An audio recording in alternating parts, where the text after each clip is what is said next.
તો બાળકો આપણે ગઈકાલે કદનું વળતર, જેને આપણે ઇંગ્લિશમાં કહીએ છીએ રિટર્ન ટુ સ્કેલ, કદના વળતર વિશે આપણે જોયું તે પ્રમાણે કે કદનું સ્થિર વળતર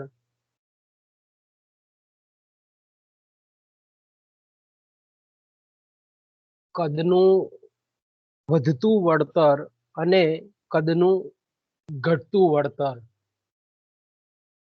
અને એમાં પણ આપણે જોઈ ગયા તે પ્રમાણે કે ઉત્પાદનના બધા જ જ્યારે સાધનો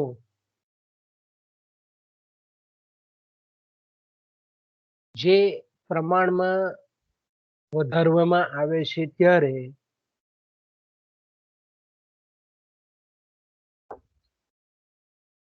કુલ ઉત્પાદનમાં જો તેટલા જ પ્રમાણમાં વધારો થતો હોય તો તેને કદનું સ્થિર વળતર કહીએ છીએ.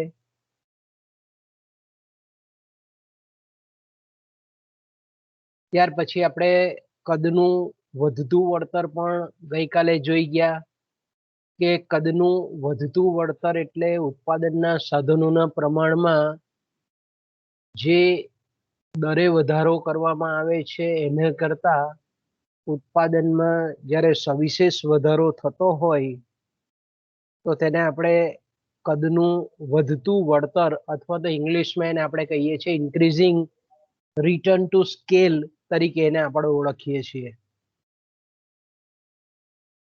કદનું જે વધતું વળતર આપણને જે જોવા મળે છે તેમાં મોટે ભાગે મેં કીધું તેમ કે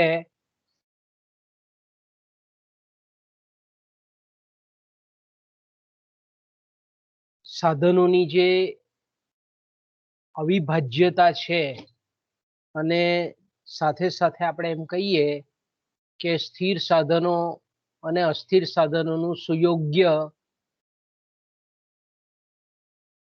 એક કોમ્બિનેશન મળે, સંયોજન મળે, એને પરિણામ સ્વરૂપ આપણે એમ કહીએ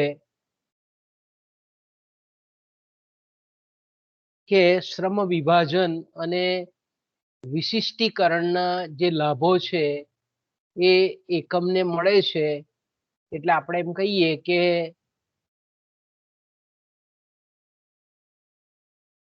વધતું વળતર એ આપણને થતું જોવા મળે છે ઉત્પાદનના ક્ષેત્રે. અને ત્યાર પછી આપણે જોયેલું હતું ઘટતું વળતર, ડિક્રીઝિંગ રિટર્ન ટુ સ્કેલ, કદનું ઘટતું વળતર. તો કદનું ઘટતું વળતર એટલે આપણે જાણીએ છીએ તે પ્રમાણે કે સાધનોના પ્રમાણમાં જે દરે વધારો કરવામાં આવે એના કરતા જ્યારે કુલ ઉત્પાદનમાં ઓછા પ્રમાણમાં વધારો થતો હોય તો તેને આપણે કદનું ઘટતું વળતર અથવા કદના ઘટતા વળતરના ખ્યાલ તરીકે એને આપણે ઓળખીએ છીએ. તો સામાન્ય રીતે આપણે જાણીએ છીએ તે પ્રમાણે કે જે વળતરના નિયમો છે અને કદના વળતરના નિયમો છે તે એટલે બિન પ્રમાણસર ઉત્પાદનના નિયમો અન્વયે જે આપણે ઉત્પાદનના જે નિયમો જોઈ ગયા તે અને કદના વળતરના જે ખ્યાલો છે એ બંને વચ્ચે મેં કીધું તેમ કે તફાવત આપણને જોવા મળે છે. કદના વળતરમાં મેં કીધું તેમ કે ઉત્પાદનના બધા જ સાધનોમાં એક સરખા પ્રમાણમાં ક્યાં તો વધારો કરવામાં આવતો હોય ક્યાં તો ઘટાડો કરવામાં આવતો હોય અને એને પરિણામ સ્વરૂપ આપણે એમ કહીએ કે એની ઉત્પાદન પર કેવી અસર થાય છે, ઉત્પાદનમાં કેવું વળતર પ્રાપ્ત થાય છે એની આપણે સમજૂતી મેળવીએ છીએ. એટલે કે ઉત્પાદનના બધા જ સાધનો કે ઉપકરણો જે છે ઇનપુટ છે તેને 2 કે 3 ગણા જ્યારે આપણે વધારીએ છીએ ત્યારે એની કુલ ઉત્પાદન પર કેવી અસરો થાય છે તેનો અહીંયા આપણે અભ્યાસ કરીએ છીએ. જ્યારે આપણે એમ કહીએ કે વર્તનના નિયમો એવા છે કે એમાં કોઈ એક સાધનના પ્રમાણને અથવા તો અમુક સાધનના પ્રમાણને સ્થિર રાખી અને અન્ય સાધનોના પ્રમાણમાં જ્યારે ફેરફાર કરવામાં આવે છે ત્યારે એની ઉત્પાદન પર કેવી અસર થાય છે. એક સાધનને પણ ઘણી વખત સ્થિર રાખવામાં આવે અને અમુક સાધનોના પ્રમાણને પણ આપણે સ્થિર રાખવામાં આવે તો એને પરિણામ સ્વરૂપ ઉત્પાદન પર શી અસર થાય છે એ આપણે તપાસીએ છીએ. કૃષિ ક્ષેત્રે મેં કીધું તેમ કે જમીનનું પ્રમાણ સ્થિર રાખવામાં આવે અને શ્રમિકોનો જો ઉમેરો કરવામાં આવે તો આપણે જોઈ ગયા કે વધતી પેદાશ, ઘટતી પેદાશ અને સ્થિર પેદાશ પ્રવર્તતી આપણને જોવા મળે છે. તો બેઝિકલી તમારા મગજમાં ક્લિયર કટ થઈ જવું જોઈએ કે વર્તનના જે નિયમો છે એ વર્તનના નિયમો અન્વયે એક સાધનનું અથવા અમુક સાધનનું પ્રમાણ સ્થિર રાખવામાં આવે છે અને બાકીના સાધનોમાં વધારો કરવામાં આવે છે. એટલે અસ્થિર સાધનોમાં વધારો કરવાથી ઉત્પાદન પર કેવી અસર થાય છે એ આપણે જોઈએ છીએ. જ્યારે કદના વળતરમાં ઉત્પાદનના બધા જ સાધનોમાં ફેરફાર કરવામાં આવતો હોય તો એને પરિણામ સ્વરૂપ ઉત્પાદન પર કેવી અસર થાય છે એ આપણે જોઈએ છીએ. ઓકે, ત્યાર પછીનો આજનો આપણો જે ચર્ચાનો વિષય છે એ છે કદના આર્થિક લાભાલાભ. કદના આર્થિક લાભાલાભ એટલે આપણે જાણીએ છીએ કે જેને આપણે ઉદ્યોગ વિકાસના લાભ અથવા તો એને આપણે એકમ વિકાસના લાભ તરીકે પણ એને આપણે ઓળખીએ છીએ. કદના લાભાલાભ, ઇકોનોમાઇઝ ઓફ સ્કેલ્સ ઇંગ્લિશમાં એને આપણે શું કહીએ છીએ? ઇકોનોમાઇઝ એન્ડ ડિસઇકોનોમાઇઝ ઓફ ધ સ્કેલ. તો આપણે અહીંયા જોઈએ છે કે જ્યારે કોઈ પણ ઉત્પાદન એકમના કદનો જ્યારે વિસ્તાર કરવામાં આવે, જો અહીંયા બરાબર સમજજો બાળકો કે કોઈ પણ ઉત્પાદન એકમ એટલે હું તો કે ભાઈ પેઢી છે, કોઈ પ્લાન્ટ છે, કોઈ ફેક્ટરી છે, કોઈ દુકાન છે. કોઈ પણ ઉત્પાદન એકમના કદનો વધારો, વિસ્તાર એટલે એક્સપાન્શન, જેને આપણે વધારો કહીએ છીએ. વધારો વિસ્તારનો મતલબ શું થાય કે એનો કદ વધારવામાં આવે. કદ વધારવામાં આવે એટલે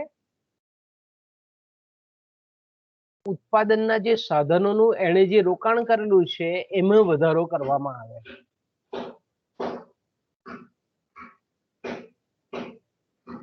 તો આપણે એમ કહીએ કે જ્યારે એકમના કદનો વધારો કરવામાં આવે તો તેને પરિણામ સ્વરૂપ પેઢીને કેટલાક ચોક્કસ લાભો પ્રાપ્ત થાય છે.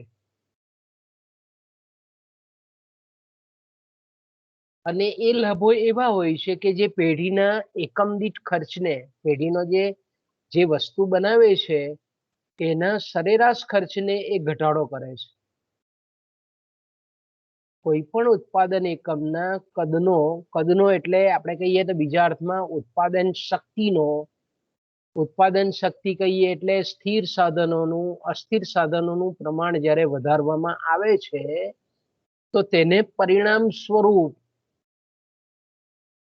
જે પેઢીએ આ રીતે પોતાનું કદ વધાર્યું હોય, ઉત્પાદન શક્તિ વધારેલી હોય, સ્થિર અને અસ્થિર સાધનોનું પ્રમાણ જ્યારે વધારેલું હોય ત્યારે પેઢીને કેટલાક ચોક્કસ લાભ, જેને આપણે ઇંગ્લિશમાં ઇકોનોમાઇઝ કહીએ છીએ, કેટલાક કરકસરના લાભો પ્રાપ્ત થાય છે.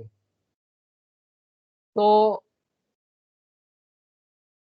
માર્શલ કે જેમણે અર્થશાસ્ત્રના સિદ્ધાંતો બહુ વિખ્યાત પુસ્તક લખેલું હતું, એને માર્શલ આ પ્રકારના લાભને બે વિભાગમાં વહેંચે છે. પહેલો જે એણે ભેદ પાડ્યો છે એ આંતરિક કરકસરો છે, જેને આપણે ઇન્ટરનલ ઇકોનોમાઇઝ કહીએ છીએ, અને બીજી છે બાહ્ય કરકસરો, જેને આપણે એક્સટર્નલ ઇકોનોમાઇઝ કહીએ છીએ.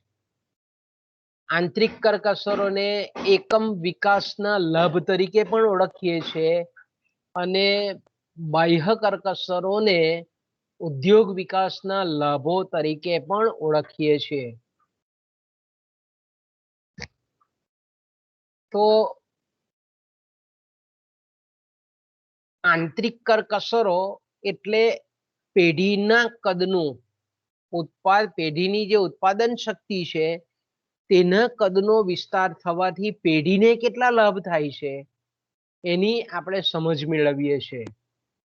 જ્યારે બાહ્ય કરકસરો અન્વયે ઉદ્યોગનો વિકાસ થાય છે તો પેઢીને કઈ રીતે ફાયદો થાય છે, જો આ બે વચ્ચેનો તફાવત પણ તમારે બરાબર મગજમાં ઠસાવી લેવાનો. કે આંતરિક કરકસરો કે જેને આપણે એકમ વિકાસના લાભો કહીએ છીએ, પરીક્ષામાં તમને પૂછે કે આંતરિક કરકસરોને બીજા કયા નામથી ઓળખવામાં આવે છે, અથવા તો એકમ વિકાસના લાભને તમે બીજા કયા કરકસરો તરીકે વર્ણવો છો, તો આંતરિક કરકસરો મગજમાં તરત સ્ટ્રાઇક જવી જોઈએ. એકમ વિકાસ, એકમ એટલે પેઢી, ફેક્ટરી, કારખાનું, દુકાન, કોઈ પણ આર્થિક એકમ, એનું જ્યારે કદ વધારવામાં આવે છે તો એક પેઢીના એકમના કદ વિસ્તાર થવાને લીધે પેઢીને કેટલીક ખર્ચમાં બચત થાય છે, કરકસર ઊભી થાય છે, કેટલાક લાભો ઊભા થાય છે, લાભો પ્રાપ્ત થાય છે. એ લાભોને આપણે કહીએ છીએ આંતરિક કરકસરો. ઇંગ્લિશમાં એને આપણે કહીએ છીએ ઇન્ટરનલ ઇકોનોમાઇઝ. તો આંતરિક કરકસરના જે કંઈ પણ લાભો છે તે પેઢીને મળતા આંતરિક લાભો છે, અંતર્ગત લાભ છે, ઇન્ટરનલ બેનિફિટ્સ છે.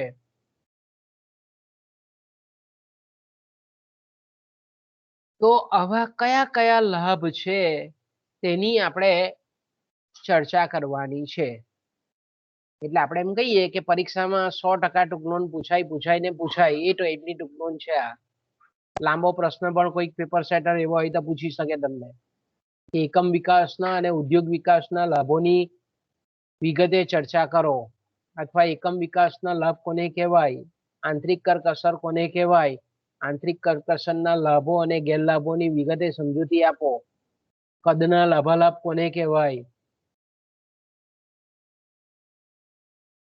એની સવિસ્તાર સમજૂતી આપો, કોઈ પણ શબ્દ પ્રયોગ કરી શકે.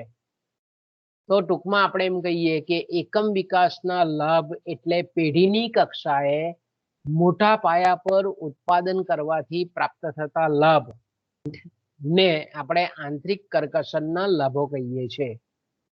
કારણ કે આ લાભો એટલા માટે આપણે આંતરિક કહીએ છીએ કારણ કે પેઢીએ પોતાના પ્રયત્ન વડે જ આ જે લાભ છે એનું સર્જન કરેલું છે, અને આ લાભનો સમગ્ર યશ અને જેને ફાળો છે, હિસ્સો છે, તે પેઢીને પોતાને જ પ્રાપ્ત થાય છે. એટલા માટે એને આપણે પેઢી વિકાસના લાભો તરીકે પણ ઓળખીએ છીએ, કારણ કે પેઢીએ પોતાની જાતે વિકાસ કરીને પ્રાપ્ત કરેલા લાભો છે.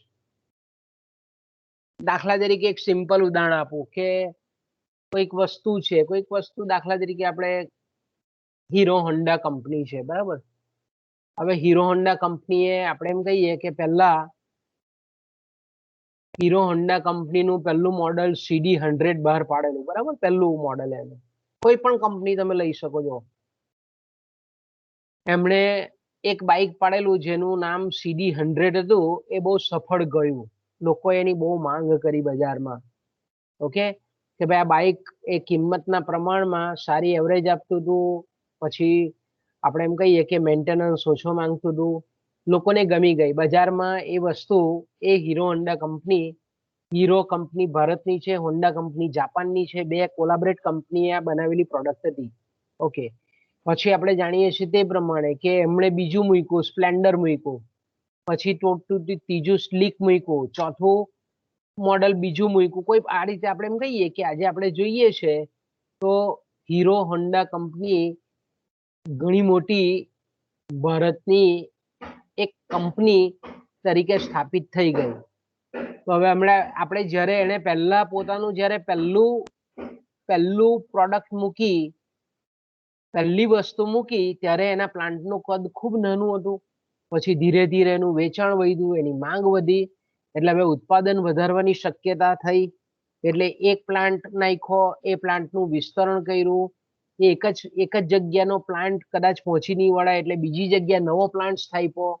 તો આપણે એમ કહી શકીએ કે હીરો હોન્ડા કંપનીનું આ રીતે કદ વધ્યું, પેઢીનો વિકાસ થયો. પેઢીએ પોતાની ઉત્પાદન શક્તિ વધારી, મશીનો વધાર્યા, કારીગરો વધાર્યા, કાચો માલ સામાન વધાર્યો, આ બધું વધાર્યું. તો એનો જે લાભ પેઢીને ખર્ચના બચતના સ્વરૂપમાં, એ જે વસ્તુ ઉત્પાદન કરે છે એને ખર્ચના બચતના સ્વરૂપમાં જે એને પ્રાપ્ત થયો તેને આપણે આંતરિક કરકસર કહીએ છીએ. એવી રીતે મારુતિ કંપનીનું પણ ઉદાહરણ લઈ શકાય, એવી રીતે ટીવીનું પણ ઉદાહરણ લઈ શકાય, મોબાઈલ કંપનીનું પણ ઉદાહરણ લઈ શકાય. કોઈ પણ વસ્તુનું આપણે આ રીતે પેઢી પોતે જે વસ્તુ બનાવીને બજારમાં મૂકે છે અને લોકો જો એનો સ્વીકાર કરી લે તો પેઢીએ પોતાનું કદ વધારવાની ફરજ બનતી હોય છે. ઓકે, અને બીજા જે લાભો છે તેને આપણે કહીએ છીએ બાહ્ય કરકસરના લાભો. એને આપણે કહીએ છીએ એક્સટર્નલ ઇકોનોમાઇઝ, અથવા તો એને બીજું કહેવામાં આવે છે ઉદ્યોગ વિકાસના લાભો. કોઈક જગ્યાએ ઇન્ડસ્ટ્રી ડેવલપ થાય, ઉદ્યોગનો વિકાસ થાય. હવે પાછું આપણે કહીએ કે ઉદ્યોગ એટલે આપણે એની વ્યાખ્યા સતત આઈપા કરવી પડે. ઉદ્યોગ એટલે આપણને ખબર છે કે ઉદ્યોગ એટલે પેઢીઓનો જે સમૂહ છે તેને આપણે ઉદ્યોગ કહીએ છીએ. પેઢીઓનો જે સમૂહ છે તેને શું આપણે કહીએ છીએ? એને આપણે ઉદ્યોગ કહીએ છીએ. તો સમાન ગુણી વસ્તુ ઉત્પાદન કરતી પેઢીઓનો જે સમૂહ છે તેને આપણે ઉદ્યોગ કહીએ છીએ. ઓકે, તો આપણે જાણીએ છીએ તે પ્રમાણે બાળકો કે કોઈક એક જગ્યાએ ઉદ્યોગનો વિસ્તાર થાય, બરાબર, કોઈક એક જગ્યાએ ઉદ્યોગનું કદ વધે. અહીંયા ઉદ્યોગનું કદ છે, એકમનું નથી. ઉદ્યોગ એટલે ઘણી બધી પેઢીઓનો સમૂહ, તેને આપણે ઉદ્યોગ કહીએ છીએ. તો અહીંયા આપણે જોઈએ છીએ કે કોઈ એક જ પેઢીનો નહીં, પરંતુ સમગ્ર ઉદ્યોગમાંની બધી જ પેઢીઓને તેમજ અન્ય ઉદ્યોગોને પણ એ જગ્યાએ ઉદ્યોગનો વિકાસ થવાથી કેટલાક લાભો પ્રાપ્ત થાય છે, જેને આપણે કહીએ છીએ ઉદ્યોગ વિકાસના લાભો. દાખલા તરીકે આપણે એમ કહીએ કે જે જગ્યાએ ઉદ્યોગનો વિકાસ થતો હોય ત્યાં વાહન વ્યવહારના સાધનોની સવલતોમાં વધારો થાય, સંદેશા વ્યવહારની સાધનો સવલતોમાં વધારો થાય, ટેકનિકલ તાલીમ આપતી સંસ્થાઓમાં પણ વધારો થાય, સંશોધન કરતી સંસ્થાઓમાં પણ વધારો થાય, બેન્કિંગનો વિકાસ થાય, નાણાકીય સંસ્થાઓનો વિકાસ થાય, સરકાર માળખાગત સુવિધાઓનો વિસ્તાર કરે. તો આપણે એમ કહીએ કે એ વિસ્તારમાં કે જ્યાં ઉદ્યોગનું કદ વધે છે, ઉદ્યોગનો વિકાસ થાય છે, તે જગ્યાએ જે કંઈ પણ સુવિધાઓ ઊભી થાય, સવલતો ઊભી થાય, એને લીધે ઉદ્યોગની તમામ પેઢીઓને એનો લાભ મળે છે. તેને આપણે કહીએ છીએ ઉદ્યોગ વિકાસના લાભો, બાહ્ય કરકસરો તરીકે પણ એને આપણે ઓળખાવી શકીએ છીએ. ઓકે, તો પરીક્ષામાં અહીંયા ટૂંકા પ્રશ્નોમાં કોઈ પણ પૂછી શકે કે આંતરિક કરકસરો કોને કહેવાય. 2 માર્કનો જે ટૂંકો પ્રશ્ન પૂછે, એકમ વિકાસના લાભો કોને કહેવાય, ઉદ્યોગ વિકાસના લાભો કોને કહેવાય, અથવા બાહ્ય કરકસરો એટલે શું. ઓકે, હવે આપણે ડિટેલમાં જોઈએ કે કોઈક એક પેઢીનું કદ વધે, જેને આપણે કહીએ છીએ એકમ વિકાસ. તો જ્યારે એકમનો વિકાસ થાય છે, એક પેઢીનો વિકાસ થાય છે, ત્યારે કેટલા પ્રકારના લાભ એને પ્રાપ્ત થાય છે એની આપણે સમજૂતી મેળવીએ. તો બાળકો અહીંયા તમે જોઈ શકો છો તમારી સ્ક્રીન પર કે પેઢીનું જ્યારે કદ વધે છે, એકમનું જ્યારે કદ વધે છે, ત્યારે પેઢીને જે કેટલીક કરકસરો કે પેઢીને જે લાભો પ્રાપ્ત થાય છે એ આ પ્રકારના આપણે સરળતા ખાતર એને 6 વિભાગમાં વહેંચીએ છીએ. ઓકે, પહેલું જે ફાયદો છે તેને આપણે કહીએ છીએ ટેકનિકલ કરકસર. બીજો જે આપણે એમ કહીએ કે પેઢીનું કદ વધે છે, એકમનું કદ વધે છે, પ્લાન્ટનું કદ વધે છે, તો પ્લાન્ટની અંદર સળંગ જોડાણની કરકસરો ઊભી થાય છે. ત્રીજી જે કરકસરો છે કે પેઢી જેમ મોટા કદની હોય તેમ વહીવટીય કરકસરો ઊભી થાય છે. ચોથી જે કરકસરો છે જેને આપણે નાણાકીય કરકસરો કહીએ છીએ, જેને ફાઇનાન્શિયલ ઇકોનોમાઇઝ કહીએ છીએ, એ પ્રકારની કરકસરો ઉત્પન્ન થાય છે. પાંચમી જે કરકસરો છે તેને આપણે ખરીદ અને વેચાણની કરકસરો. પેઢીનું કદ વધે તેમ એને કેટલાક પરચેઝિંગ એટલે કે ખરીદવામાં અને પોતે જે વસ્તુ બનાવે છે એને વેચવામાં પણ કેટલાક લાભો પ્રાપ્ત થાય છે. તો એને આપણે કહીએ છીએ ખરીદ વેચાણની કરકસરો. છઠ્ઠું છે તે છે જોખમ ઘટાડવાની કરકસરો. તો કે ભાઈ જેમ મોટા કદની પેઢી હોય તો તેમ પોતે પેદાશનું વૈવિધ્યકરણ કરી અને બજારનું વૈવિધ્યકરણ કરી અને પછી પોતાની આપણે એમ કહીએ કે જોખમ એનું જે રિસ્ક છે એ ઘટાડી શકે છે. ઓકે, હવે આપણે ક્રમસર જોઈએ આંતરિક કરકસરો. તો કે આંતરિક કરકસરોમાં આપણે પહેલું હેડિંગ મારેલું હતું ટેકનિકલ કરકસરો. તો હવે પરીક્ષામાં તમને એવો ટૂંકો પ્રશ્ન પણ પૂછે કે આંતરિક કરકસરોના માત્ર મુદ્દાઓ લખો. ટૂંકો પ્રશ્ન એ રીતે પૂછે. ક્યાં તો તમને ટૂંકનોંધ તરીકે પણ પૂછે કે આંતરિક કરકસરો અન્વયે ટેકનિકલ કસરોની ટૂંકનોંધ લખો, ટૂંકી નોંધ લખો. આ રીતે ખાલી આંતરિક કરકસરો વિશે પણ તમને આંતરિક કરકસરો અન્વયે ટેકનિકલ કરકસરો વિશે પણ પૂછી શકે. હવે જ્યારે પણ મેં કીધું તેમ કે તમે આ પ્રશ્ન જ્યારે વાંચો છો ત્યારે તમારે મગજમાં આપણે બે પેઢી મગજમાં રાખવી પડે કે એક પેઢી બહુ મોટી છે અને બીજી પેઢી છે ખૂબ નાની પેઢી છે. તો મોટી પેઢીના કેટલા ફાયદા થાય છે જે નાની પેઢીને મળી શકતા નથી. મોટી પેઢીને કેટલા ફાયદા થાય છે જે નાના કદની પેઢીને મળતા નથી. તો આ પ્રશ્નને તમે ખૂબ સારી રીતે સમજી શકો.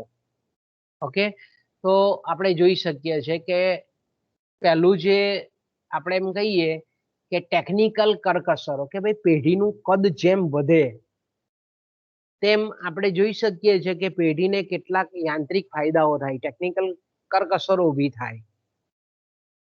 તો આપણે એમ કહીએ કે આ ટેકનિકલ કરકસરો કઈ કઈ છે? તો કે પહેલું તો આપણે એમ કહીએ કે જેમ પેઢીનું કદ મોટું તેમ નાનામાં નાના, જેને આપણે નેનોમાં નેનો લેવલ કહીએ છીએ, નાનામાં નાની કક્ષાએ શ્રમ વિભાજન અને વિશિષ્ટીકરણનો ઉપયોગ કરી શકે છે. અને પેઢી આપણે એમ કહીએ કે શ્રમ વિભાજન અને વિશિષ્ટીકરણના ઉપયોગ દ્વારા પેઢી જે વસ્તુ બનાવે છે એનો એકમ દીઠ શ્રમ ખર્ચ, એકમ દીઠ ઉત્પાદન ખર્ચ એ ઘટાડી શકે છે. ઓકે, તો આપણે એમ કહીએ કે આ કઈ રીતે શક્ય બને?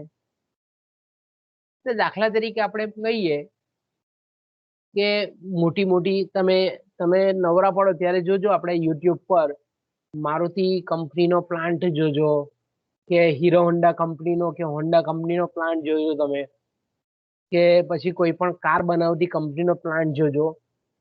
તો આપણે જોઈએ છીએ કે જેમ કદ મોટું તેમ શ્રમ વિભાજન અને વિશિષ્ટીકરણ. હવે શ્રમ વિભાજન એટલે તમને ખબર હોવી જોઈએ કે શ્રમ વિભાજન એટલે ઉત્પાદનના સાધનની જે કુશળતા છે, જે આવડત છે, જે એની વિશિષ્ટતા છે તે પ્રમાણે એને કામની સોંપણી કરવામાં આવે તો તેને આપણે કહી દઈએ છીએ શ્રમ વિભાજન અને વિશિષ્ટીકરણ. વિશિષ્ટીકરણ એટલે આપણે એમ કહીએ કે અમુક વસ્તુના જે આપણે એમ કહીએ કે પેટા ભાગો છે અથવા તો વચગાળાનો તબક્કો છે, એ તબક્કા પૂરતું જ જ્યારે ઉત્પાદનનું કેન્દ્રીકરણ થતું હોય તો તેને આપણે વિશિષ્ટીકરણ કહીએ છીએ. ઓકે, દાખલા તરીકે આપણે એમ કહીએ કે ધારો કે 5 વ્યક્તિ છે. ઓકે, એમાં એક કડિયા કામ કરે છે, સરસ રીતે કરે છે, એક સુથાર છે, એક લુહાર છે, એક આપણે એમ કહીએ કે શિક્ષક છે અને એક અકુશળ શ્રમિક છે. ઓકે, ધારો કે 5 વ્યક્તિ છે, બરાબર. હવે આપણે એમ કહીએ કે શ્રમ વિભાજન એટલે શું? તો કે ભાઈ દાખલા તરીકે શિક્ષક છે, તેને જો ફર્નિચર બનાવવાનું કહેવામાં આવે તે બરાબર કરી શકે? તો કે ના, નહીં કરી શકે, કારણ કે શિક્ષકનું કામ શું છે કે ભણાવવાનું કામ છે. ઓકે, જો આપણે કહીએ કે મિસ્ત્રી છે, તો મિસ્ત્રીને જો દાતરડા બનાવવાનું કામ સોંપવામાં આવે તો એ કરી શકે? તો કે ના, એ નહીં કરી શકે, એ લુહારનું કામ છે.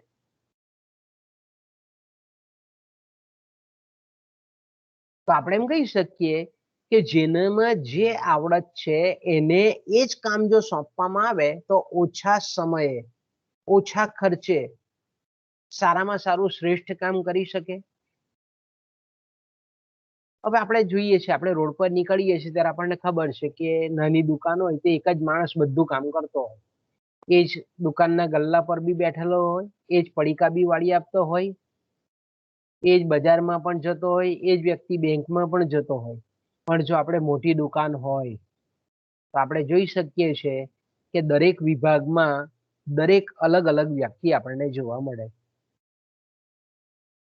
બેંકમાં જવા વાળો ક્લાર્ક જુદો હોય, ચોપડા લખવા વાળો માણસ જુદો હોય, પછી વસ્તુ કોઈ ગ્રાહક આવે તો વસ્તુ કેવી છે, એની વિશેષતા કઈ છે એ સમજાવવા વાળો જુદો હોય.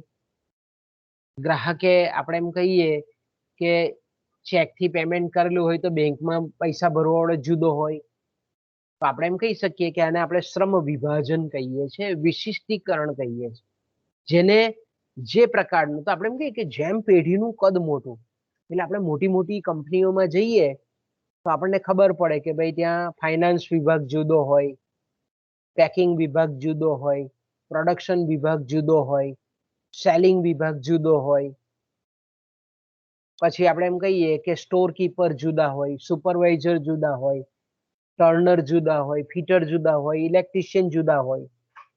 આપણે મોટી કંપનીમાં જઈએ, આ ઉમરલા આરપીએલ કંપની છે કે અહીંયા આમલેથા જીએસએલ કંપની છે કે અંકલેશ્વર જીઆઈડીસી માં આપણે જઈએ તો મોટા મોટા કદના એકમો છે, ત્યાં આપણને આ રીતે શ્રમનું વિભાજન થયેલું જોવા મળે. કે જ્યાં એમકોમ થયેલો હોય, સીએ થયેલો હોય એવો વ્યક્તિ એકાઉન્ટનું સંભાળતો હોય, જે એમબીએ થયેલો હોય ને સેલ્સમાં માસ્ટર હોય તે સેલિંગ વિભાગ સંભાળતો હોય, જેને આપણે કહીએ કે પ્રોડક્શન એન્જિનિયરિંગ નું ભણેલો હોય એ પ્લાન્ટ પર પ્રોડક્શન કઈ રીતે થાય છે એનું કામ કરતો હોય. તો આ બધાનો લાભ કોને મળે? તો કે ભાઈ એકમને મળે, એ પેઢીને મળે. કે ભાઈ કારણ કે દરેક વિભાગ પર જે હોશિયાર ને અનુભવ અને લાયકાત વાળા માણસોને જો કામ સોંપવામાં આવે તો ઓછો ખર્ચે ઉત્પાદન થાય. પણ જો આપણે એમ કહીએ કે લાયકાત વગરને કામ સોંપવામાં આવે, આપણે સરકારી ક્ષેત્રમાં જોઈએ છે કે જેનામાં આવડત નથી એને સરકારી નોકરી મળી જાય છે તો આપણે કેટલા ધક્કા ખાઈએ છીએ, કેટલી લાઈનમાં ઉભું રહેવું પડે છે. અને આપણે જોઈએ છે કે લાગવગથી જે ઘુસેલો વ્યક્તિ હોય છે તો તેને લીધે સામાન્ય લોકોને કેટલું હેરાનગતિ થાય છે આપણે જોઈ શકીએ છીએ, અનુભવી શકીએ. કારણ કે એને આવડત જ નથી, કોમ્પ્યુટરનું જ્ઞાન નથી ને નોકરી લઈને બેઠો હોય. તો આપણે એમ કહી શકીએ કે સરકારી ક્ષેત્રમાં આઉટપુટ કેમ ઓછો છે, ખાનગી ક્ષેત્રમાં કેમ? તો કે ભાઈ શ્રમ વિભાજન અને વિશિષ્ટીકરણ પ્રોપર થાય છે, યોગ્ય થાય છે. એટલા માટે ટૂંકમાં આપણે એમ કહીએ કે મોટા પાયા પર જ્યારે ઉત્પાદન કરવામાં આવતું હોય ત્યારે આ રીતે જે કુશળબદ્ધ શ્રમિકો છે એ શ્રમિકોને પોતાની કામની વહેંચણી યોગ્ય રીતે આપણને થયેલી જોવા મળે છે. એટલે આપણે એમ કહી શકીએ કે ઉત્પાદનની પ્રક્રિયા એક જ વ્યક્તિ કે અમુક જ સાધનોથી નહીં, પણ દરેક ઉત્પાદનની પ્રક્રિયાના જેટલા પણ નાના નાના તબક્કાઓ છે એને નાના નાના તબક્કાઓમાં વિભાજિત કરીને એ દરેક પ્રક્રિયા પર દરેક કામ કરનાર જે તજજ્ઞ હોય છે, નિષ્ણાંત હોય છે, એ નિષ્ણાંત વ્યક્તિઓને ત્યાં રોકવામાં આવે છે. અને મોટા પાયાનું ઉત્પાદન હોય તો તેવી કંપનીઓને જ આ પરવડે, તેવા એકમોને જ આ પરવડે છે.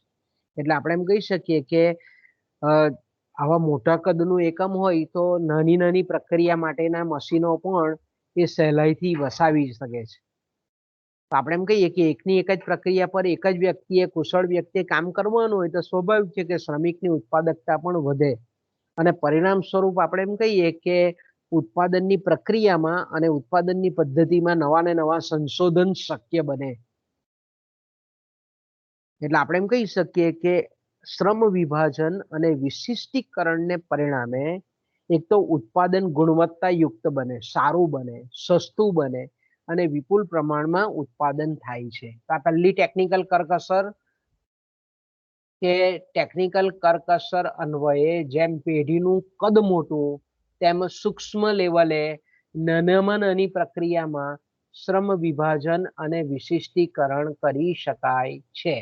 ઓકે, બીજું આપણે એમ કહીએ તો કે જેમ મોટા કદનું એકમ તેમ આપણે એમ કહી શકીએ કે મોટા કદની પેઢી હોય તો મોટા યંત્રો અને અન્ય જે અવિભાજ્ય સાધનો છે એનો પૂરેપૂરો ઉપયોગ કરી શકાય છે.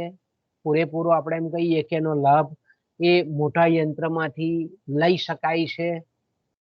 કારણ કે આપણે જાણીએ છીએ તે પ્રમાણે કે મોટા કદની પેઢી જેમ સાધનો પણ એ મોટા વસાવી શકે, યંત્રો પણ વસાવી શકે અને મોટા કદની પેઢી હોય તો એની માંગ પણ વધારે હોય તો સ્વાભાવિક છે કે સ્થિર સાધનોનો પૂરેપૂરો ઉપયોગ કરી શકે.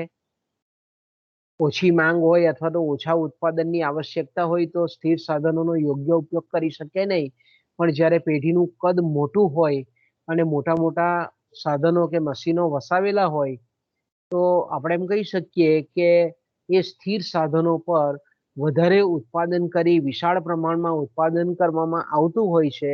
એટલે એ મોટા યંત્રો અને જે વધારાની ઉત્પાદન શક્તિ છે એનો જે સરેરાશ ખર્ચ છે તે ઘણા બધા એકમો પર આપણને વહેંચાઈ જતો જોવા મળે છે. એટલે આપણે એમ કહી શકીએ કે નાના એકમો હોય તો નાના એકમો આવા મોટા કદના યંત્રો વસાવી શકતા નથી અને નાના કદના એકમો હોય છે તો એનું આપણે એમ કહીએ કે માંગનું પ્રમાણ પણ ઓછું હોય છે. એટલે એક વખત કદાચ આપણે એમ કહીએ કે દેવું કરીને પણ જો નાનું એકમ મોટા મશીનો વસાવે તો એનો પૂરેપૂરો એ મશીનોનો કે એ મોટા સાધનોનો કે મોટા એ સ્થિર સાધનોનો પૂરેપૂરો ઉપયોગ કરી શકતા નથી નાના કદનું એકમ હોય તો. પરિણામ સ્વરૂપ આપણે એમ કહીએ કે એનો સરેરાશ એકમ દીઠ ખર્ચ ઊંચો આવે છે. ટૂંકમાં આપણે એમ કહીએ કે જે મોટા કદનું એકમ છે, મોટી મોટી પેઢીઓ છે, રિલાયન્સ છે, ટાટા છે, એસઆર છે, એલએનટી છે, આવી બધી જે મોટા કદની જે પેઢીઓ છે, આ કંપનીઓ છે, તેમાં આપણે જોઈ શકીએ છીએ કે ઉત્પાદનની જે વિવિધ પ્રક્રિયાઓ છે એને આ રીતે સંકલિત કરી શકાય છે મોટા કદની પેઢીઓમાં. મોટા મશીનો અને અવિભાજ્ય જે સાધનો છે એનું સંકલન કરીને.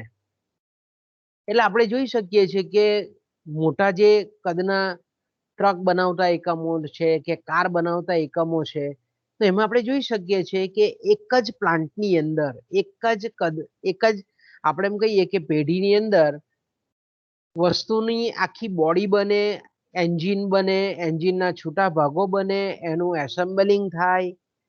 તો આપણે એમ કહીએ કે એક જ છત્રની નીચે થાય એટલે ઓછા ઉત્પાદન ખર્ચે એ વસ્તુ શક્ય બને છે. એટલે હું તમને ખાસ કહું છું કે જ્યારે આપણે એકમ વિકાસના લાભો કયા કયા પ્રાપ્ત થાય છે ત્યારે તમારે યુટ્યુબ પર આવા બિગ મેન્યુફેક્ચરિંગ પ્લાન્ટ તમે જુઓ અને એના પરથી જુઓ કે અલગ અલગ ઉત્પાદનની પ્રક્રિયામાં કઈ રીતે વસ્તુ અંતે તૈયાર થાય છે તેનો ફાયદો કેટલો છે. ધારો કે આપણે એમ કહીએ કે ઉત્પાદનની પ્રક્રિયા નાના નાના એકમોમાં અલગ અલગ જગ્યાએ વેચાયેલી હોય તો શું થાય તો કે ભાઈ એક જગ્યાએ પતરું બને, પછી બીજી જગ્યાએ બોડી બને, ત્રીજી જગ્યાએ એન્જિન બનતું હોય એ એન્જિનને લાવવું પડે, ચોથી જગ્યાએ એનું સ્ટેરિંગ બનતું હોય તો સ્ટેરિંગ લાવવું પડે, પાંચમી જગ્યાએ ટાયર બનતું હોય તો ટાયર લાવવું પડે. પણ જો એક જ છત્રની નીચે હોય તો તરત ફટાફટ વસ્તુ તૈયાર થઈ અને સીધી ઉત્પાદિત થઈ જાય. એટલે ઓછો સમય બગડે, ઓછો ખર્ચ લાગુ પડે. તો આવા સ્થિર સાધનો અને જે અવિભાજ્ય સાધનો છે એ મોટા કદના એકમમાં વસાવી શકાય છે અને એનો યોગ્ય ઉપયોગ કરી શકાય છે. પરિણામ સ્વરૂપ આપણે એમ કહીએ કે ઉત્પાદન ખર્ચમાં ઘણી બધી બચત થતી જોવા મળે છે. એટલે આપણે એમ કહી શકીએ કે જેમ મોટા કદનું પ્લાન્ટ તેમ આપણે એમ કહી શકીએ કે એક જ જગ્યાએ ઉત્પાદનની પ્રક્રિયા હાથ ધરવામાં આવે તો આપણે એમ કહી શકીએ કે ઓછા ખર્ચે ને ઓછા સમયે વસ્તુ તૈયાર થઈ જાય.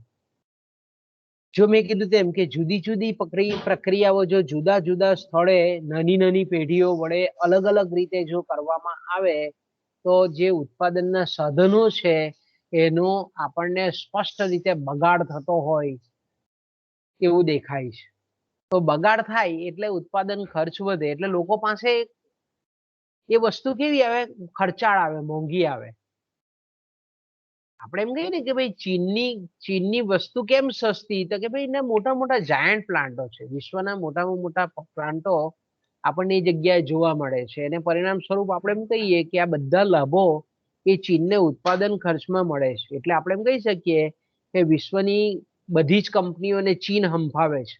કે અમેરિકાની કંપની હોય કે જાપાનની હોય કે જર્મનીની હોય તો ચાઇનાની કંપની કેમ ઓછા ઉત્પાદન ખર્ચે ઉત્પાદન કરી શકે છે, તો તેમાંનું આ એક રીઝન છે કે ત્યાં મોટા મોટા પ્લાન્ટ સ્થાપી શકાય છે અને આ રીતે મોટા મોટા મશીનો વડે ઉત્પાદન શક્ય બને છે. ઓકે, આપણે અહીંયા જોઈ શકીએ છીએ કે કાપડ ઉદ્યોગ છે, શણ ઉદ્યોગ છે, ડેરી ઉદ્યોગ છે, આ બધી જે ઉદ્યોગો છે એમાં આપણે આવી જે મોટી મોટી જે પ્રક્રિયાઓ છે એનો લાભ આપણે જોઈ શકીએ છીએ. કે દાખલા તરીકે અમૂલ છે તો તમે વિચાર કરો કે ભાઈ અમૂલ ડેરીમાં આપણે જોઈ શકીએ છીએ આણંદમાં આવેલો એકમ છે તો એમાંથી પાશ્ચરાઇઝ દૂધ પણ બને છે, એમાંથી અમૂલનું માખણ પણ બને છે, એમાંથી આપણે એમ કહીએ કે ઘી પણ બને છે, આઈસ્ક્રીમ પણ બને છે, ચોકલેટો પણ બને છે. ઘણી બધી આપણે એમ કહીએ કે વસ્તુઓ એક જ પ્લાન્ટની અંદર મોટા મોટા મશીનો દ્વારા બને છે એટલે એનો એકમ દીઠ ખર્ચ ઓછો આવે છે. એટલે આપણને આ વસ્તુ જે છે તે ખૂબ સસ્તી આપણને મળે છે, પ્રાપ્ત થાય છે. ટૂંકમાં પેઢીને એ લાભ થાય છે, ઉત્પાદન ખર્ચમાં બચત થાય છે.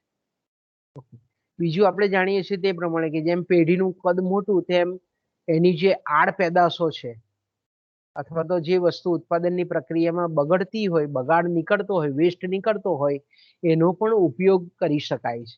એટલે આપણે એમ કહી શકીએ કે સંકલિત પ્રક્રિયાઓમાં આ રીતે મોટા કદના એકમ વડે જ આ આડ પેદાશોનો પૂરતો ઉપયોગ કરી શકાય છે. ઓકે, ત્રીજી જે વસ્તુ છે એ છે વહીવટીય કરકસરો. કે આંતરિક કરકસરો અંદર આપણે એમ કહીએ કે કઈ રીતે એડમિનિસ્ટ્રેટિવ બેનિફિટ્સ આપણે કહીએ છીએ તો કે ભાઈ વહીવટીય કરકસરો એટલે જેને આપણે ક્લેરિકલ કામ કહીએ છીએ, વહીવટ, સંચાલન, કોઈ પણ શબ્દ તમે મૂકી શકો.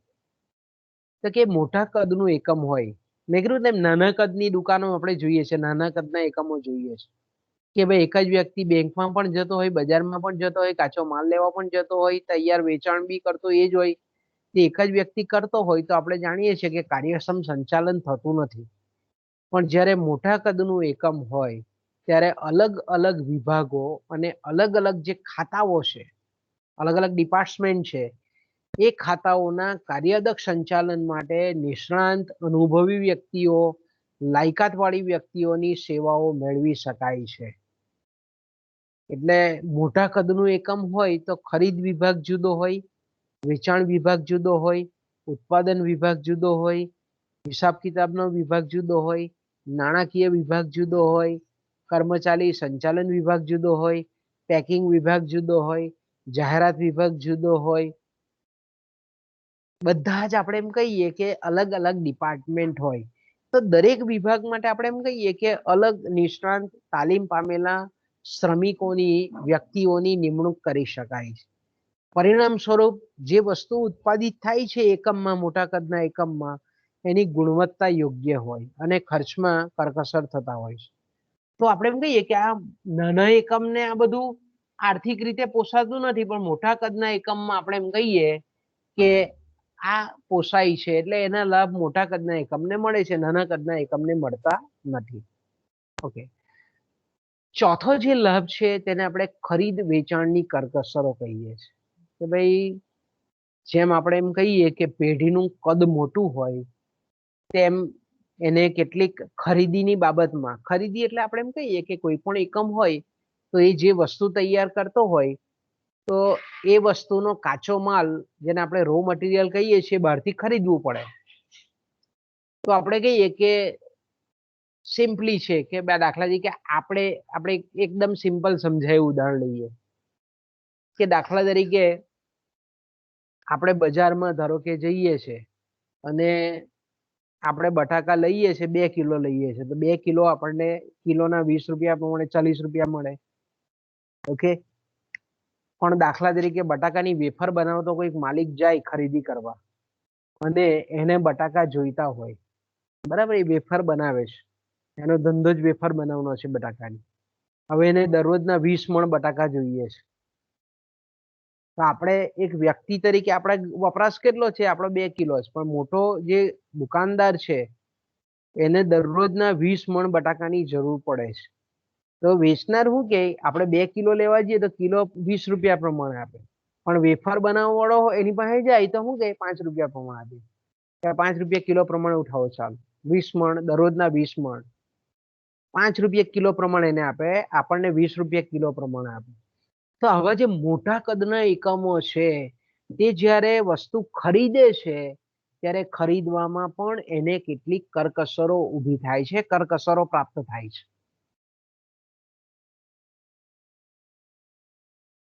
એટલે આપણે એમ કહી શકીએ કે કાંઈ મોટા કદનું એકમ હોય, હવે ધારો કે આપણે એમ કહીએ કે આ ધરીખેરા સુગર છે આપણી પાસે, બરાબર, તો ધરીખેરા સુગર ફેક્ટરી આપણે જાણીએ છીએ કે ખાંડ બનાવે છે, તો આપણે જોઈએ છે કે કેટલી બધી શેરડી ખરીદે, મોટા પાયા પર શેરડી ખરીદે. તો હવે આપણે એમ કહીએ કે ખરીદે છે તો ખેડૂતોને એના ટનના ભાવ 2000 રૂપિયા, 2500 જેવા જેવા ભાવ તે પ્રમાણે ભાવ આપે છે. ઓકે, હવે બાજુમાં દાખલા તરીકે ગોળ બનાવતો એકમ હોય, નાનું કદનું એકમ છે. ધરીખેડા સુગર તો બહુ મોટી છે, પણ આપણે આમલેથા જઈએ તો ગોળ બનાવતું નાનું એકમ પણ આપણને ત્યાં જોવા મળે. હવે ગોળ માટે કાચો માલ સામાન તો કે ભાઈ શેરડી જ છે, ખાંડ બનાવવા માટે તો કે ભાઈ શેરડી જ છે, બંને રો મટીરિયલ કાચો માલ સામાન સેમ છે.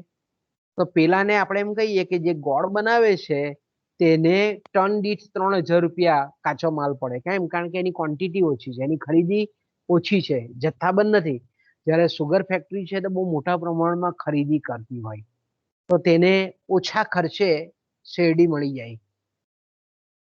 આપણે રિયલ જગતમાં જ આ બધા ઉદાહરણ જોવાના, એટલે હું કહું કે ઇકોનોમિક સબ્જેક્ટ તમે વાંચો છો ત્યારે આજુબાજુ દ્રષ્ટિ ખોલીને વાંચો, આપણી સામે બધું બને જ છે, આપણે માત્ર એને સૈદ્ધાંતિક ફોર્મમાં સમજવાનું છે. અર્થશાસ્ત્ર ગોખવાનો વિષય નથી, પરીક્ષાલક્ષી વિષય નથી. એને તમે મગજ ખુલ્લું રાખીને ઓપન માઇન્ડેડ વિચારો. બજારમાં જાઓ તો ઇકોનોમિક એંગલથી તમે એને જોવો, ઇકોનોમિક્સના વિદ્યાર્થી તરીકે, કે ભાઈ દુકાનમાં કેમ ગોઠવણ આવી છે, દુકાનમાં કઈ કઈ ખૂબી છે, પ્લાન્ટ છે તો પ્લાન્ટમાં કાચા માલ સામાનની પ્રક્રિયા કેવી રીતે થાય છે, એક રસ વાળો રસ કેવી રીતે કરે છે, એનો કોસ્ટિંગ કેટલો પડે, એને ફાયદો કેટલો થાય, ઇકોનોમિક એંગલથી જુઓ વસ્તુ. એને વસ્તુને તમે જ્યારે જોવ છો ત્યારે તમારો દ્રષ્ટિકોણ આર્થિક હોવો જોઈએ, તો તમે અર્થશાસ્ત્રના સાચા વિદ્યાર્થી કહેવાઓ. તો કહેવાનો મારો મતલબ એ છે કે મોટા કદનું એકમ હોય તો ખરીદી મોટા પાયા પર કરવાની હોય છે, જથ્થાબંધ મોટા જથ્થામાં કરવાની હોય છે. એટલે જે ખરીદનાર વ્યક્તિ છે, મોટા કદની પેઢી છે, તે જ્યારે સોદો પાડતી હોય સામે, ત્યારે પોતાની ફેવરમાં સાનુકૂળ શરતો એ શક્ય બનાવી શકે છે. કારણ કે મોટા પ્રમાણમાં ખરીદી કરવાની હોય એટલે જેની પાસેથી એ લેવાનો છે એની પાસેથી ડિસ્કાઉન્ટ મોટું લઈ શકે છે. બીજું મોટા કદમાં ખરીદી કરવાની છે એટલે વાહન વ્યવહાર ખર્ચ પણ ડિલિવરી ચાર્જ ફ્રી આપે. બરાબર, આપણે જ્યારે ઘઉં લેવા જતા હોઈએ દુકાને અને ઘઉં લેવા આપણે કિલો ઘઉં લેવા જઈએ તો આપણને પડીકું પકડાવી દે પણ દાખલા તરીકે 10 ગુણ લેવાની હોય તો શું કે દુકાનદાર કે તમે જાઓ ને સાહેબ ઘરે હું પહોંચાડી દઈશ, કારણ કે ખરીદી આપણે બલ્કમાં ખરીદીએ, જથ્થાબંધ ખરીદીએ. તો કહેવાનો મતલબ એમ છે કે મોટી કંપનીઓ, મોટા કદની પેઢીઓ જ્યારે માલ જ્યારે બહુ જથ્થાબંધ લેતી હોય તો એને માલ એક તો તરતથી મળી જાય. બીજું કે વાહન વ્યવહાર ખર્ચ એ સામે માલ આપનાર પેઢી ઉઠાવતી હોય. બીજું કે કંઈક વસ્તુ ખરીદેલી હોય અને એમાં કંઈક તકલીફ હોય કે ભાઈ કંઈક બગડી ગયેલી હોય કે હોય તો તરત જ પેલો જેની પાસેથી લીધેલી છે એ તરત જ એને બદલી આપે, કારણ કે એ જાણે છે કે આ મોટો ગ્રાહક છે, એક વખત જો રીસાઈ ગયો તો બીજી વખત એ આપણી પાસે ખરીદી કરવાનો નથી. એટલે જે માલ સપ્લાયર છે, જે માલ આપનાર છે, તે તરત જ એની ફરિયાદ સાંભળે છે. તો એક તો આપણે એમ કહી શકીએ કે મોટા કદની પેઢીને એક તો ડિસ્કાઉન્ટ મળે કે ભાઈ કોઈકને 20 રૂપિયા કિલો આપતો હોય તો આ મોટા ખરીદનારને 5 રૂપિયા કિલો મળે, એટલે 15 રૂપિયાની બચત થઈ, 15 રૂપિયાનો ખર્ચ ઓછો પડ્યો, હવે ઓછો થયો હોય ને એ જે વસ્તુનું ઉત્પાદન કરવાનો છે એમાં તો 15 રૂપિયાની બચત તો આમ જ થઈ ગઈ. પછી માલ ઝડપથી તરત મળી જાય એટલે ઉત્પાદનની પ્રક્રિયામાં વિક્ષેપ નહીં આવે. એ જે વસ્તુનું ઉત્પાદન કરે છે, માલ જો તરત મળ્યા કરતો હોય તો ઉત્પાદનની પ્રક્રિયા થોભાવી નહીં પડે, વિક્ષેપ નહીં આવે, કારખાના બંધ નહીં કરવા પડે, અને ઉત્પાદન ચાલુ ને ચાલુ જ રહે. જે દિવસે ઉત્પાદન પ્રક્રિયામાં વિક્ષેપ આવે, ઉત્પાદન બંધ થાય એટલે ખર્ચનું મીટર ચાલુ થાય. આ મોટા કદના એકમમાં આ ફાયદો છે કે ભાઈ ખરીદી એક તો ઓછા ભાવે મળે અને માલ ઝડપથી મળ્યા જ કરે.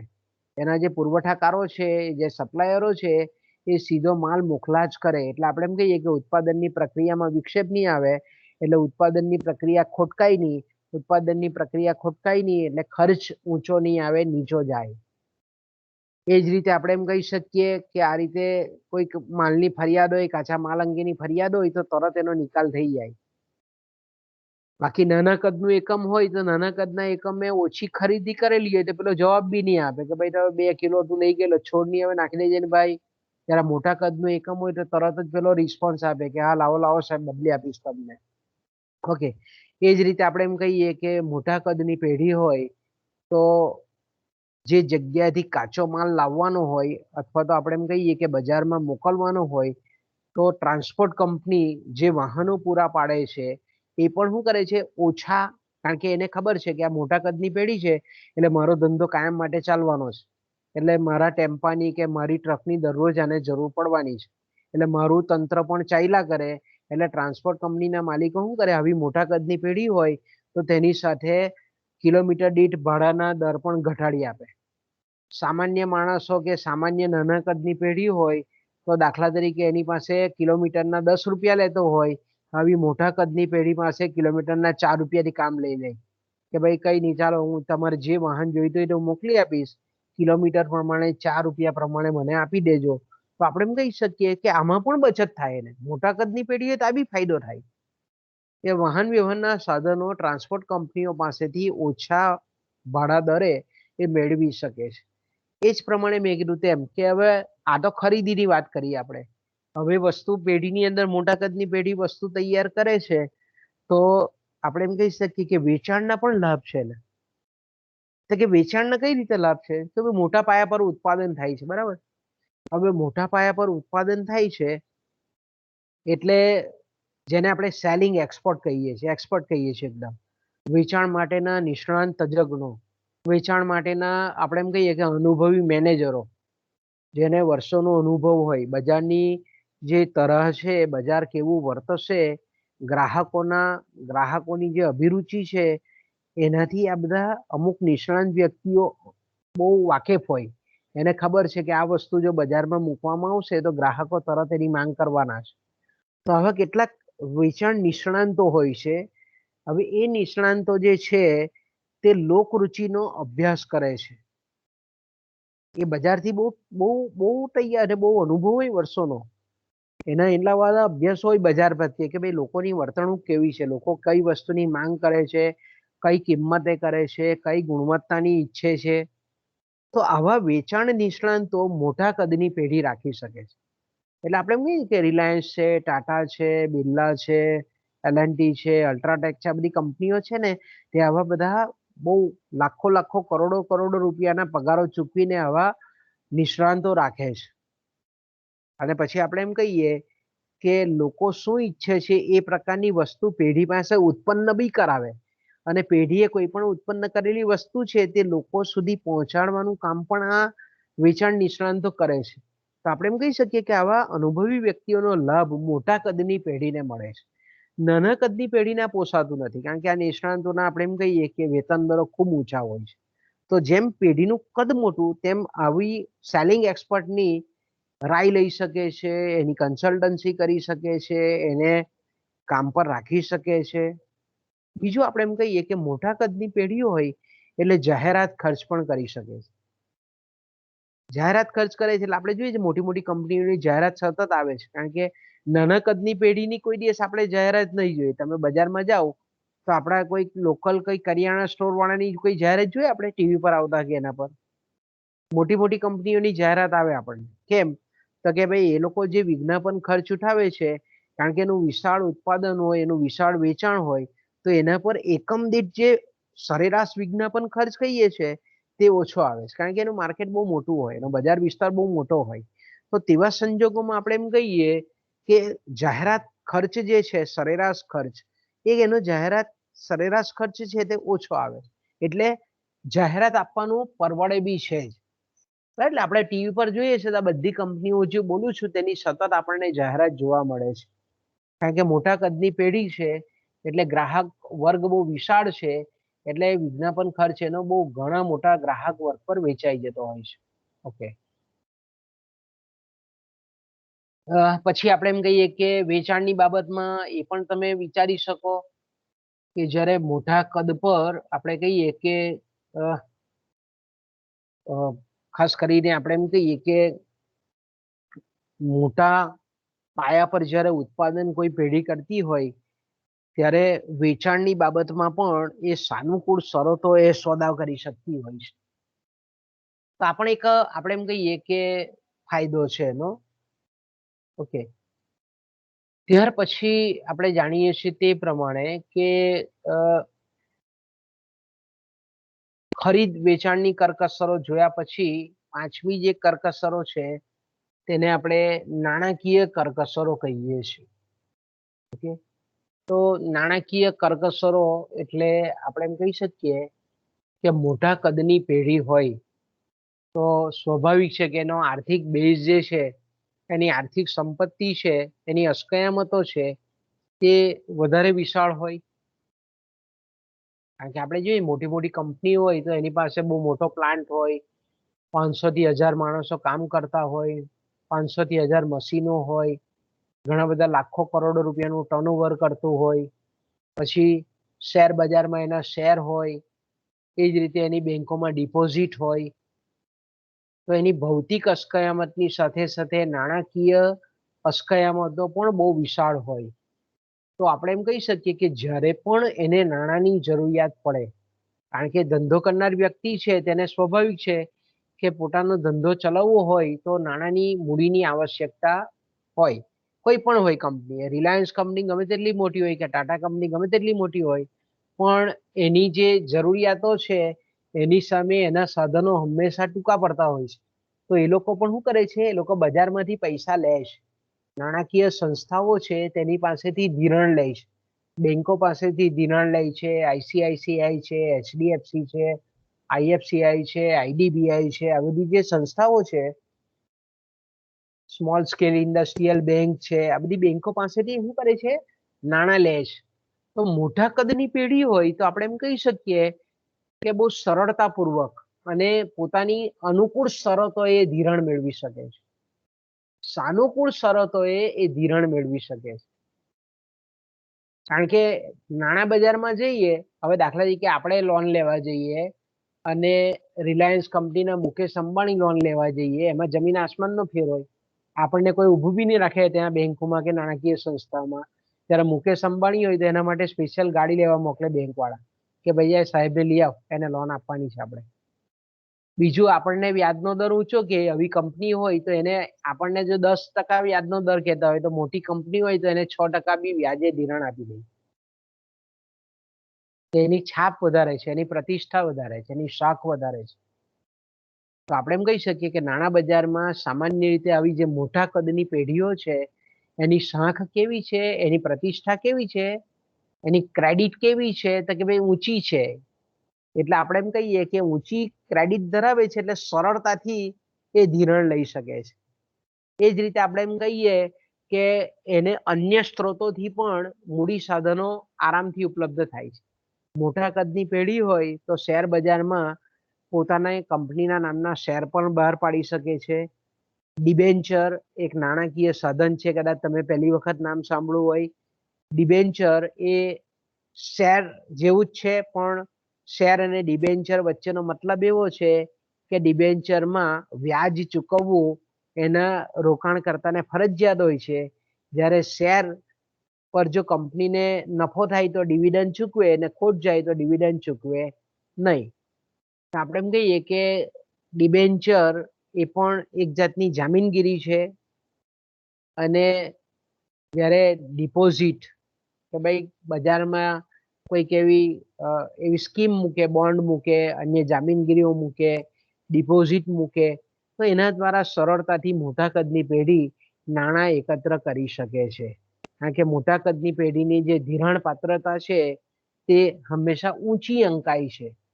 તો ઊંચી અંકાય છે એટલે સ્વાભાવિક છે કે ધિરાણ જરૂરિયાત પ્રમાણેનું મળી શકે છે, સમયસર મળી શકે છે, સરળતાપૂર્વક મળી શકે છે, પૂરતા પ્રમાણમાં મળી શકે છે અને વ્યાજબી વ્યાજના દરે પ્રાપ્ત થાય છે.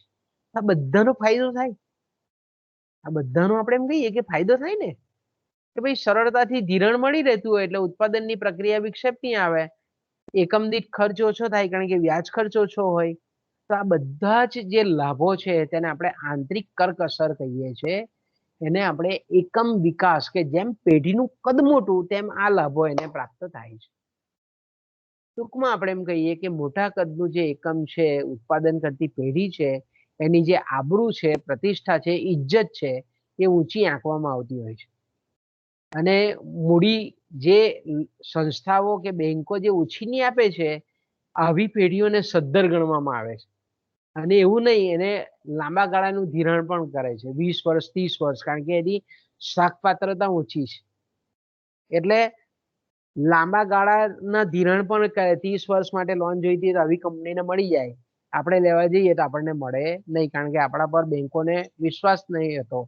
એટલે આપણને આપણી જરૂરિયાતથી આપણે ધિરાણ આપે તો ઘણા બધા ડોક્યુમેન્ટ લે, આ લોકોને બહુ ટૂંકી શરતોમાં, ઓછી શરતોમાં ધિરાણ એ સહેલાઈથી મંજૂર કરવામાં આવતું આપણને જોવા મળે છે. ઓકે, એટલે આપણે એમ કહી શકીએ કે આવી જે મોટા કદની પેઢીઓ છે એ એકમ દીઠ વ્યાજ ખર્ચમાં કરકસર કરી શકે છે. ઓકે, જ્યારે આનાથી ઉલટું જો વિચારીએ તો નાના કદનું એકમ હોય તો એને ઊંચા વ્યાજના ખર્ચે ઊંચું વ્યાજ ચૂકવવું પડે છે અને નાણાં જેટલા જોઈએ તેટલા પણ પૂરેપૂરા એને મળી શકતા નથી. ઓકે, છેલ્લી જે આપણે એમ કહીએ કે કરકસરો છે આંતરિક કરકસરોમાં, એ છે જોખમ ઘટાડવાની કરકસરો. કે મોટા કદની પેઢી હોય, બરાબર, તો આપણે એમ કહી શકીએ, કારણ કે મોટા કદની પેઢી હોય એટલે સ્વાભાવિક છે કે એક વસ્તુ નહીં બનાવતી હોય, ઘણી બધી વસ્તુ બનાવતી હોય. તો મોટા કદની પેઢી છે તે વૈવિધ્યકરણ દ્વારા પોતાનું જે રિસ્ક છે, જોખમ છે, અનિશ્ચિતતા છે, એમાં ઘટાડો કરી શકે છે. અને આ બે રીતે કરી શકીએ. એક તો જે વસ્તુ બનાવે છે એને આપણે પેદાશ કહીએ છીએ, એને આપણે પ્રોડક્ટ કહીએ છીએ, એને આપણે વસ્તુ કહીએ છીએ. તો એક તો પેદાશનું, વસ્તુનું વૈવિધ્યકરણ કરીને, મેં કીધું તેમ કે મોટા કદની પેઢી છે એ અનેક વસ્તુનું ઉત્પાદન કરતી હોય.